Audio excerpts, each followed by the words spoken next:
Vous voilà au pied d'une construction aérienne qui jadis se multipliait dans les villages au point de les assombrir et de participer de leur insalubrité. Il s'agit d'une androne, et les andrones peuvent désigner plusieurs réalités. Cela peut désigner des constructions aériennes permettant à des murs opposés dans une vénelle à s'appuyer l'un sur l'autre pour les fortifier. Ailleurs, l'androne peut désigner une chambre comme ici, à Saint-Nazaire, dans le Gard, où cette construction est qualifiée de chambre dans le compoît de 1617. Ainsi, on le comprend aisément, le sens a glissé de l'un à l'autre, puisqu'au demeurant, ces deux types de constructions ont pour point commun de réunir par les airs deux murs opposés au-dessus d'une ruelle. C'est le propre des mots de changer peu à peu de sens, d'élargir leur champ sémantique, en somme d'être vivant. Une langue, ça vit, et ça vit au moins autant que nos villages méridionaux où nous savons que les villageois vivaient la plupart du temps dehors, par les ruelles, places et porches. On a peine à se rendre compte du nombre de ces andrones, mais un voyageur de la fin du XVIe siècle, passé par ces contrées méridionales, en venant de sa Suisse natale, attestait, dans certaines localités du midi du royaume de France, qu'on pouvait se promener par jour de pluie sans se mouiller.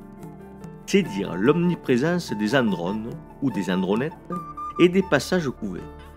Le XIXe siècle, pris d'un élan modernisateur et industriel, fera le ménage. Des questions d'insalubrité étaient alors avancées pour réduire à rien ou presque ces excroissances aériennes. D'abord et avant tout, c'est parce que le village est claquemuré à l'intérieur de ses remparts jusqu'au XVIIIe siècle, voire jusqu'au XIXe siècle selon les cas, qu'il n'a guère de latitude foncière. Pour le dire plus simplement, construire est alors un casse-tête. Il n'y a pas d'espace libre, ou si peu. Dès le XVIe siècle, déjà, il est quasiment impossible de construire sur une parcelle vide de construction dans le village. La seule chose alors possible reste d'agrandir l'existant. Et cela est possible dans le sens de la hauteur. Mais cela a des limites. L'argent d'abord, car l'investissement est d'autant plus important qu'on élève la maison et souvent il est nécessaire de la reconstruire intégralement afin de pouvoir disposer de bonnes fondations et d'épaisseur de murs au rez-de-chaussée suffisantes. Voilà qui limitait sérieusement le nombre de prétendants.